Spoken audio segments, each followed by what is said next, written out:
ફક્ત ગોરા તું ભાર. હું કીધું ખરેખર એને દીકરો આવ્યો છે? હા, આજે હવારે હું પાણી ભરવા જાતી હતી ને તાર ચોરાફાએ બાળકનો હસવાનો અવાજ આવ્યો. આ અવાજ એટલો મીઠો હતો કે વાત જ ના પૂછો. અને આ ગોરા જન્મ્યો ને તારે અસલ એના જેવો દેખાતો હતો. અને ગોરાએ તો એનું નામય પાડી દીધું છે, ગોવિંદ. ગોવિંદ. હે હરી, તમારો જેટલો પાડ માનો ને એટલું ઓછું છે. તમે મારા ભાઈના ઘેર પાયણું બંધાયું છે. છકરી કાકી, હવે બાળક આવી ગયું છે તો મારો ભાઈ ચોરા પર થોડી રહેશે. આ ગોરાને તો મેં બહુ કીધું કે મારા ઘેરે આવતા રહો, અને આ ગોરા કોઈનું માને એમ છે? છકરી કાકી એ માનશે. એને મારી વાતનું વેડ રાખવું જ પડશે. હવે બાપા ઘરે નથી તો એની જવાબદારી તો મારી જ કહેવાય ને. હાલો છકરી કાકી, આપણે એને જઈને લઈ આવીએ. હા હાલ સુરા, આપણે ગોવિંદને ઘરે લઈ આવીએ. હાલ. ખબરદાર, જો આ ઘરની બહાર પગ મૂકશે તો હાલો કઈને હરખાઈને નીકળી પડ્યા. અરે ઘરની લક્ષ્મીને તો પૂછો કે આ ઘરમાં કચરો પાછો જોઈએ છે કે નહીં. બસ મીઠી, ગોરા મારો નાનો ભાઈ છે.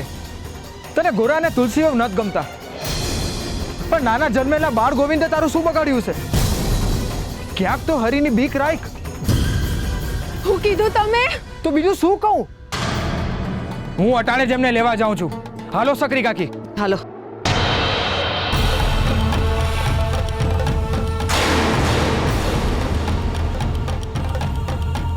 નવી નવાઈનો દીકરો આવ્યો છે ને ઘરમાં, તે હવે વધારે લટકા કરશે. અને પેલી દોડી લઈ આવો, જાઓ. પછી હું પણ જોઉં છું કે કેવી રીતે ઘરમાં પગ મૂકે છે. ને પછી એમને રહેવું હોય ને બહાર એમની હારે તો રે.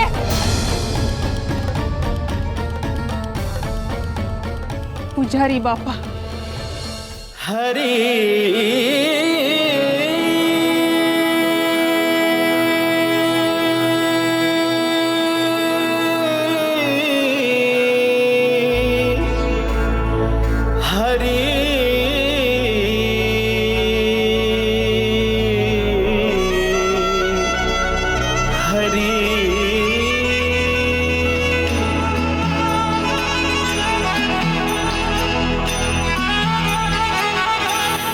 હરિના નામનો રે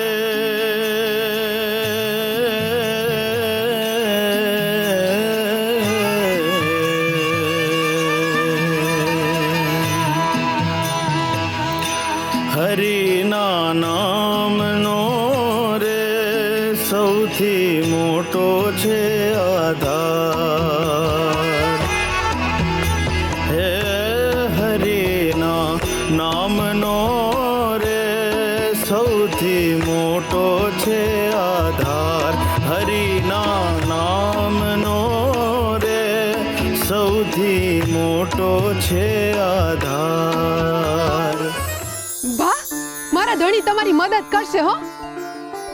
એ કુંભાર જ છે. હું હમણાં એમને તમારી પાસે મોકલું છું. ના બા ના, હું છે ને એકદમ સરસ માટલા ઘડું છું.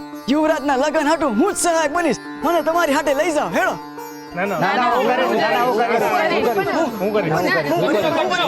મારી આખી વાત તો સાંભળી લો. મારે એક આગ્રહ છે. શું આગ્રહ છે ભાઈ? બોલો ને. શાંત રહો. તમારામાંથી જેણે પણ મારો સહાયક બનવું હોય એ બની શકે છે, પણ એક શરત છે. કઈ શરત? આ વળી માટલા ઘડવામાં હે ની શરત. મારી શરત એ છે કે મારો સહાયક જે પણ બને એના સ્પર્શથી માટી સોના જેવી ચમકતી થઈ જવી જોઈએ. સોના જેવી ચમકતી? સોના જેવી? પણ બા, આ તો માટી છે. એ સોના જેવી કઈ રીતે ચમકે હે? એ તો જે મારો સહાયક બને એને ખબર, પણ એ થવું ખૂબ જરૂરી છે. બોલો, તમારામાંથી કોણ મારો સહાયક બનશે?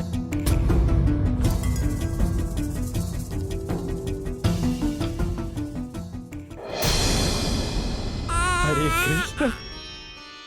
હરે કૃષ્ણ હરે કૃષ્ણ હરે કૃષ્ણ હરે કૃષ્ણ હરે કૃષ્ણ હરે કૃષ્ણ.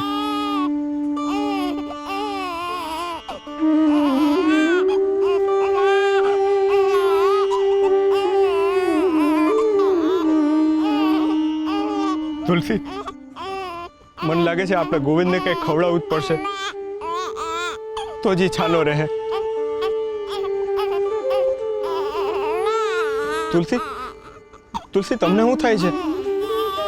ભગત, ભૂખ લાગી છે. હા, હું તમારા હાટુ કંઈક ખાવાનું લેતો આવું છું.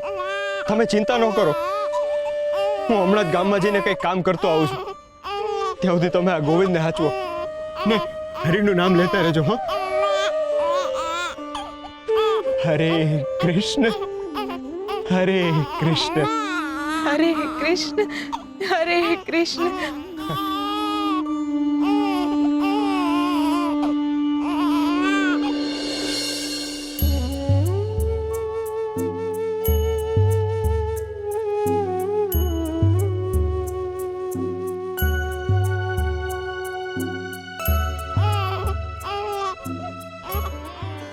હે દ્વારિકાધીશ, હવે સંધ્યા આરતી માટે હું તમને અલંકારોથી સુશોભિત કરી દઉં. હે મારા નાથ,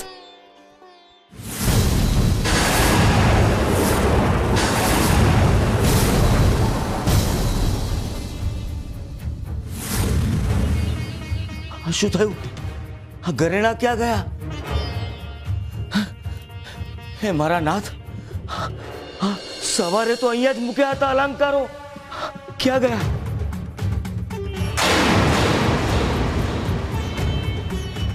અનર્થ, અમંગળ થઈ રહ્યું છે, કંઈક અશુભ થઈ રહ્યું છે. આ ઘરેણાઓ અચાનક ગાયબ કેવી રીતે થઈ ગયા? ઘોર અનર્થ.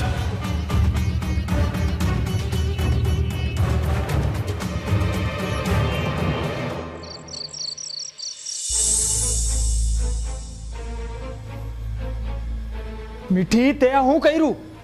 મંદિરમાંથી ભગવાનના ઘરેણાની ચોરી કરી અને એ ઘરેણા તે પીગાડીએ નાખ્યા. સાત ભાવે મુક્તિ ન મળે ને એટલું મોટું પાપ કર્યું છે તે. હા તો એમાં આટલી રાડું હું પાડો છો? ઘરેણા ચોરી નત કર્યા, એમને પૂછીને ઉછીના લાવી હતી ને ઈ તમારા હાટું. તમને કાવડિયા મળે ને ઈ ના હાટું, અને તમે છો કે મારા પર જ રાડું નાખો છો. ઉછીના લઈ આવી હતી મારા હાટું? પણ હું કામ? ઓલા કુંભાર પાસેથી 100 કાવડિયા મળી જાત ને તો હું નવા ઘરેણા ઘડાવી દેત અને પાછા દઈ દઈ. એમાં કામ મોટી વાત થઈ ગઈ છે. મીઠી, તું મને એમ કે તે આ ઘરેણા કોની પાસેથી ઉછીના લીધા? કોની પાસેથી હોય વળી? કૃષ્ણ ભગવાનની મૂર્તિના જ ઘરેણા હતા. મીઠી, તું આ હું બોલે છે એનું તને ભાન પડે છે? ભગવાનના ઘરેણા તે કોને પૂછીને ઉછીના લીધા? એમાં પૂછવાનું કોને હોય? હરી તો હવના છે ને.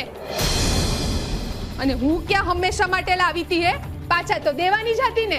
ને હું તો એમને નવા વાઘા બનાવવાનું પણ કહીને આવી હતી. મીઠી, તું હું બોલે છે એની તને ખબર છે? ઈ મંદિરમાં કૃષ્ણ ભગવાન ઉપર ચડાવેલા બધા જ ઘરેણા આખા ગામના કાવડિયામાંથી લીધેલા ઘરેણા છે. અને ઈ કેટલા જૂના અને કિંમતી હતા એની તને કઈ ખબર છે? અને જો પૂજારી બાપાને આ વાતની ખબર પડશે ને તો આપણા માથે મોટી આફત આવી જશે. અને હું આ ગામમાં હું મોઢું દેખાડીશ. મીઠી, તે આ બહુ મોટી ભૂલ કરી છે. આ હંધુય તમે મારા માથે નો નાખશો. આમાં મારો કઈ વાક નથ. આ બધાયનું મૂળ ઓલી દાયણ છે, દાયણ. આ હંધુય ઈના લીધે થયું છે. હવે તું આ બધી વાત એના માથે ઢોળવા માંગે છે?